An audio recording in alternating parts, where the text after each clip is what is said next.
Thanks for joining us for CBN News Today. I'm Charlene Aaron. And I'm Ephraim Graham. The U.S. is finally taking action to combat the terrorists taking over northern Iraq. But tens of thousands of Christians still find themselves stranded.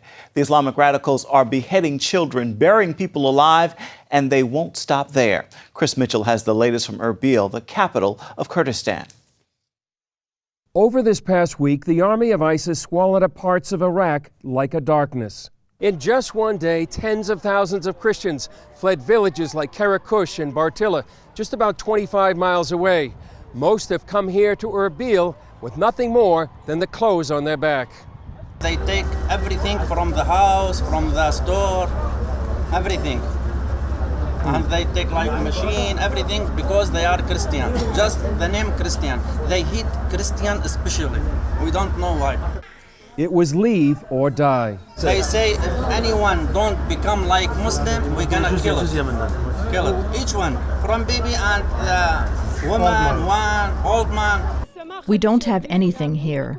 They bombed the churches and already took our houses. We have nothing here. No money, no ID, no travel documents. What's happening now to the Christians, to the Yazidis, to the minorities, and like in the last couple of days, mostly to the Christians, is a genocide. What's happening is what happened 200 years ago with the Jews. Dr. Ahmed hears stories of the barbarism of ISIS. That ISIS was shooting the kids and the people, and they are laying them on the ground, and they bring tractors that they walk over them in the front of their families. They take women out of their houses. So let's say each family that they have three daughters, they would take one. In the wake of the ISIS advance, thousands of ethnic Yazidis escaped to a mountain outside the town of Sinjar, while these Christians found shelter at this Catholic compound in Erbil. A few weeks ago, these families fled when ISIS cleansed Mosul of Christians. ISIS gave them an ultimatum. They gave us 4 choices: either convert to Islam, or paying tax, or leaving the city, or the sword. They are using the sword to cut off hand and also beheading others. So I don't think this is the behavior of human beings, but wild animals do that. ISIS looted their properties and left them destitute. They took this woman's dentures, wedding ring, and documents. They took everything. We asked them, please give us something to show that we owned our car, our home. They said, here you have nothing. ISIS searched the home of one Christian in Mosul and discovered these 2 New Testaments, one with a camouflage on the cover and the other with an American flag inside. They accused him of being both a missionary and a spy. ISIS put his name on a list. He told his story, but asked us to hide his identity. Hey, stop, get back.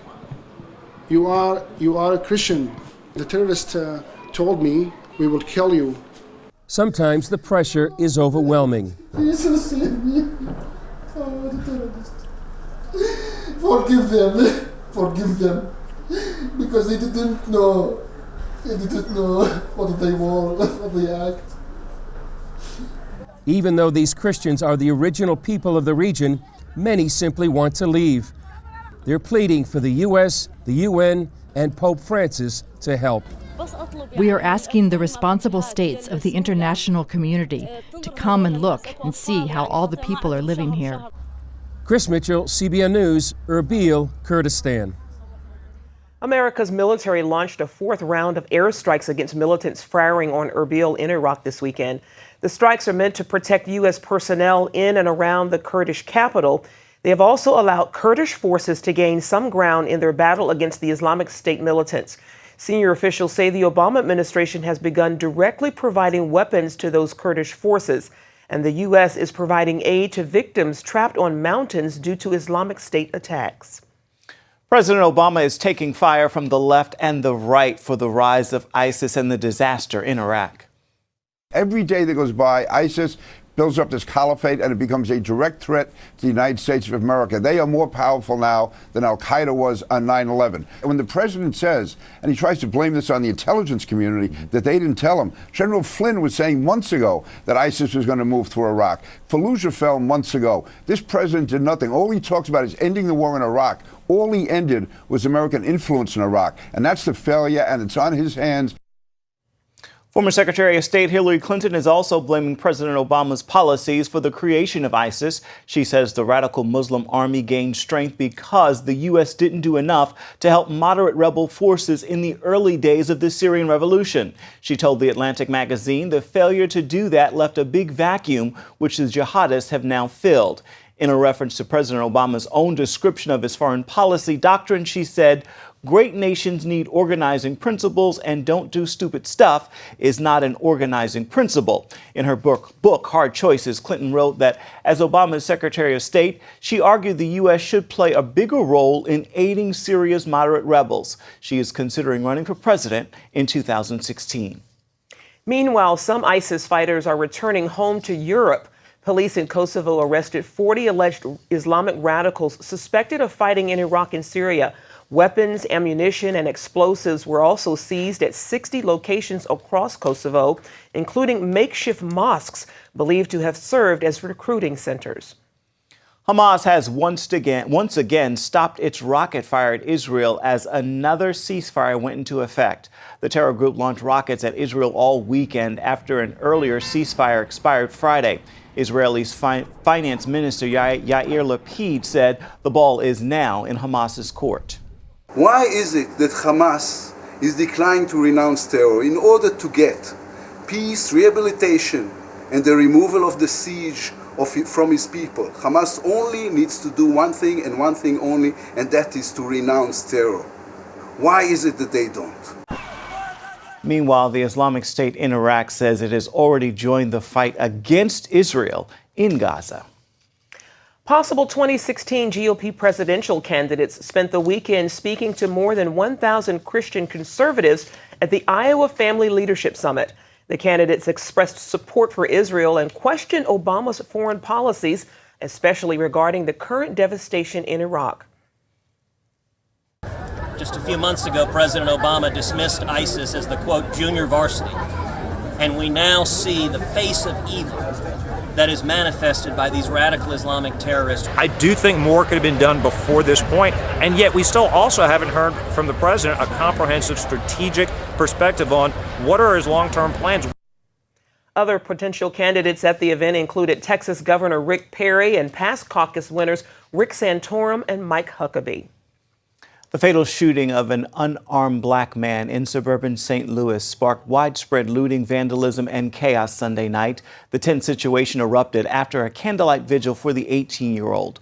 Police say he was shot multiple times Saturday after a scuffle with a police officer. Our Mark Martin has this story.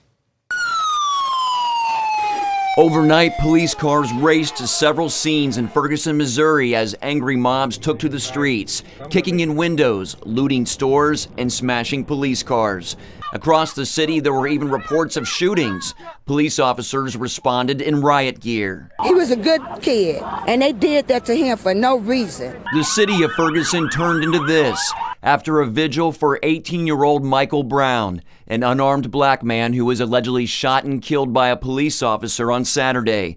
The teenager was just days away from starting college. His mother cried out in agony. Brown's stepfather accuses police of executing his son. Police promise a thorough investigation, but they believe there was a fight for the officer's gun. One of those individuals at the time came into as the officer was exiting his police car, allegedly pushed the police officer back into the car, where he physically assaulted the police officer. No justice, no peace! Hundreds of demonstrators have taken to the streets. One protester held a sign which reads, "By any means necessary, we need justice." The anger in the young men in this community and how they're treated by police, I think it's boiled over. Brown's family, however, says they're disappointed by the violence and looting. And Ferguson's mayor says, "We're only hurting ourselves. There's nothing productive from this." Mark Martin, CBN News. More missionaries who worked with Ebola patients in West Africa are returning to the U.S. SIM USA announced Sunday that some of its workers based in Liberia are headed to Charlotte, North Carolina. Dr. Kent Brantley and Nancy Wrightbull contracted the deadly virus while working with patients in Liberia. They were flown to the U.S. last week and are being treated in an Atlanta hospital. Public health officials say the returning workers show no signs of Ebola, but will be quarantined for 21 days just in case. More than 1,700 cases of Ebola have been reported in Africa, including more than 900 deaths. Cuba is scheduled to build its first Roman Catholic church since the Communist Revolution 55 years ago. The project's main sponsor is St. Lawrence Parish in Tampa, Florida, most of whose members are Cuban exiles or descendants of exiles. Meanwhile, the Voice of the Martyrs reports earlier this summer, government agents demolished a house church on the island. The demolition began while the pastor and his family were still asleep inside the house. The family escaped, but is now homeless. Coming up, is the NSA really as bad as the KGB and the Nazi Gestapo? Find out the agency's true goals from a top analyst turned whistleblower.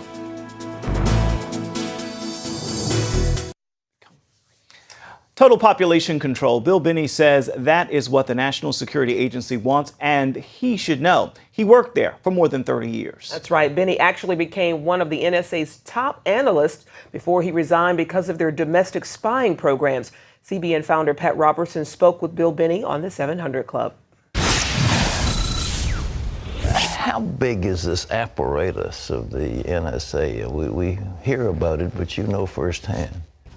When you're looking at electronic activity of individuals, like when you use a credit card or when you make a phone call or email anybody on the internet or do chatter on the internet, that can be monitored in near real time if they're necessary. Otherwise, they can capture it, collect it, store it, and then retroactively analyze it. So it's something that it provides the opportunity to monitor everybody in the country, in fact, most everybody in the world, in near real time throughout the day. And that's really a 1984 on steroids, really. All right, now let's take Mrs. Joe Average living in Topeka, Kansas, and she goes to the store and buys something with a credit card. NSA's got that right then?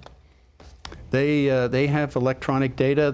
They'll collect financial transactions, sure. She calls her friend Myrtle down the street.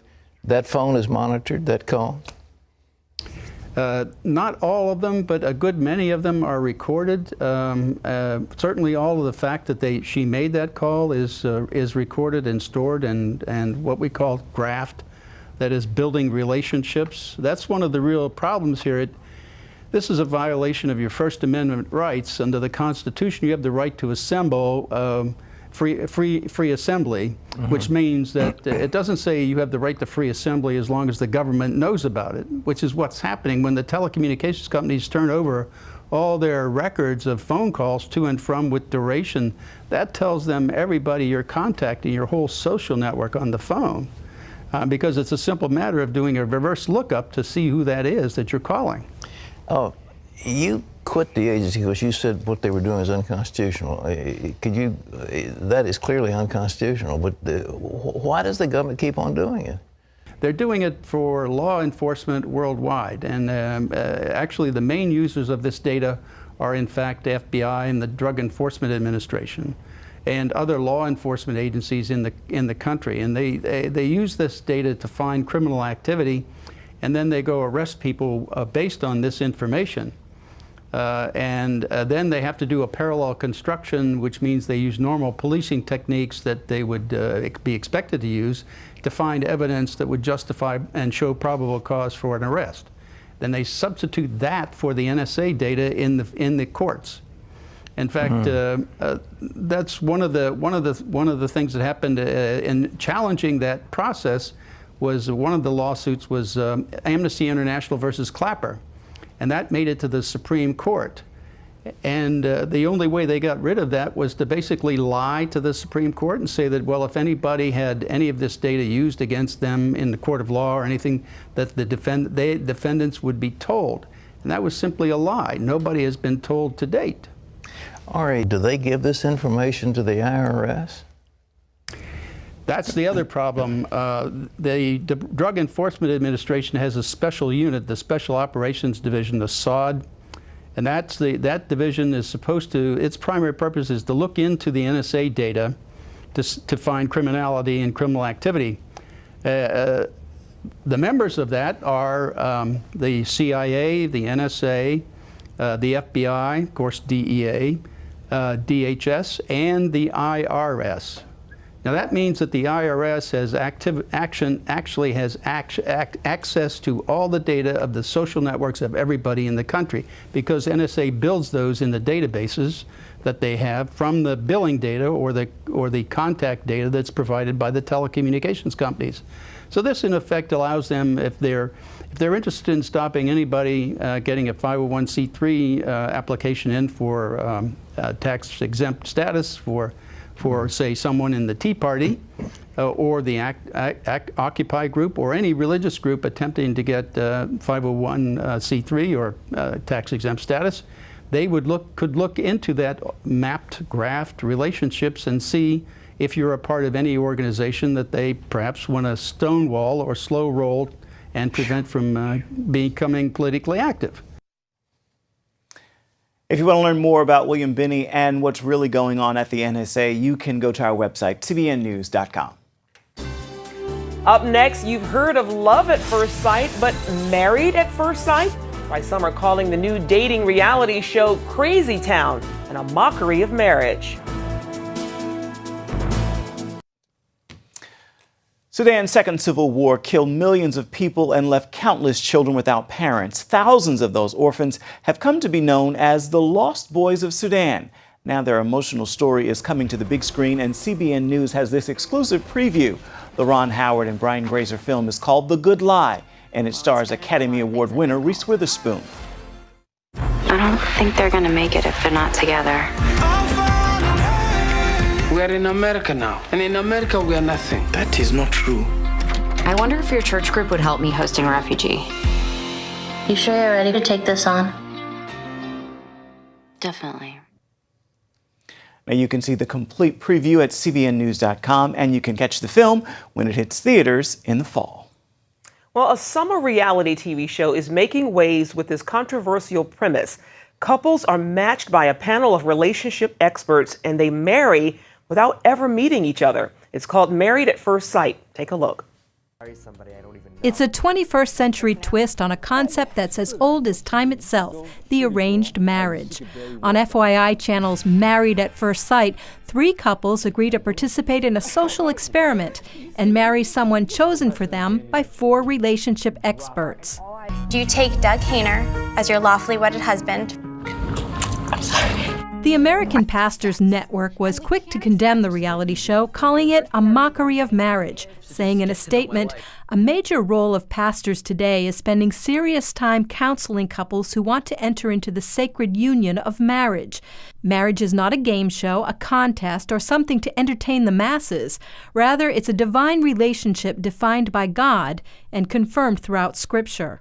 Marriage and family therapist Dr. Linda Mintle agrees. The idea that you would just marry someone and know nothing about them, to never date, to have some pseudoscientist put together some ideas that you'd be compatible is outrageous in terms of what it means about marriage. CBN's Angela Zatopek talked with some reality show veterans recently and asked them what they think about the premise behind Married at First Sight. I think it's a gag. I think people knew what they were getting into. I think it's probably overly produced. I don't think it's as organic as people think. And I just can't see meeting someone and getting married on the spot. I don't think you should marry anyone at first sight, especially, do they talk? Do they get to know each other? That's crazy. Crazy town. Married at First Sight definitely takes public matchmaking to a whole new level. But judging from the number of other reality shows like it, the American public loves to tune in to see modern singles attempt to find true love. Recently, the Game Show Network got in on the craze, unveiling It Takes a Church, where the entire congregation gets involved in the matchmaking process. And in the case of contestants Rhonda Nyrenda and Randy Phillips, it seems to have been a success. This experience has been nothing but a blessing to me. I wasn't very sure if I wanted to do it. I actually backed out several times, but my godly Christian friends kept encouraging me to go and do it, and it's been nothing short of a blessing. But Dr. Mintle warns these shows don't represent real life. And she says most of the time there's just enough reality in dating shows to make us want to watch. There's a lot of voyeurism that we love to watch. We love to watch the high drama. We love to watch the blend of fantasy and reality in relationships. And there's just enough in there that makes us sort of identify with those characters, but then there's this sort of fantasy realm that we can sort of dream about, that maybe we could dress up and be in an exotic location, and maybe we could find love that way. And why, in 2014, do so many singles feel they need help finding love? We don't live around our extended families and those more intimate communities like we used to. Well, I think dating is hard for everybody right now. I think that, there's the people are meeting online. You're not just going out and actually meeting people in real life. They're not getting set up by their friends and people they know. So everybody's having a hard time making that connection. So they're just kind of reaching for whatever's out there. And I mean, let's face it, if somebody's going to set you up with 25 guys, like, why wouldn't you go, all right, I'll give it a shot? Whether any of the Married at First Sight couples will stay together remains to be seen. But what's not up for debate is the popularity of these shows. So don't expect them to go away anytime soon. Andrea Garrett, CBN News.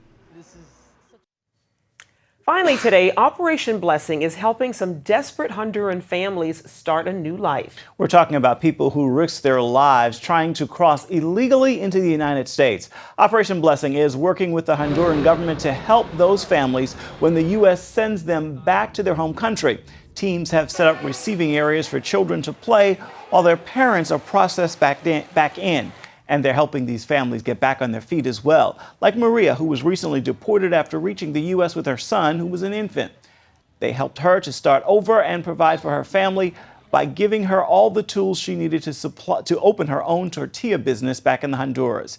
Now, you can find more information about what Operation Blessing is doing by going to its website, ob.org. That's going to do it for now on CBN News Today. You can find more of our exclusive coverage of the issues you care most about at cbnnews.com. We want to hear from you. Let us know what you think about the stories you've seen here today. You can do it on Facebook or at CBN News on Twitter. Hope you'll join us again right here next time. Make it a marvelous Monday, everybody.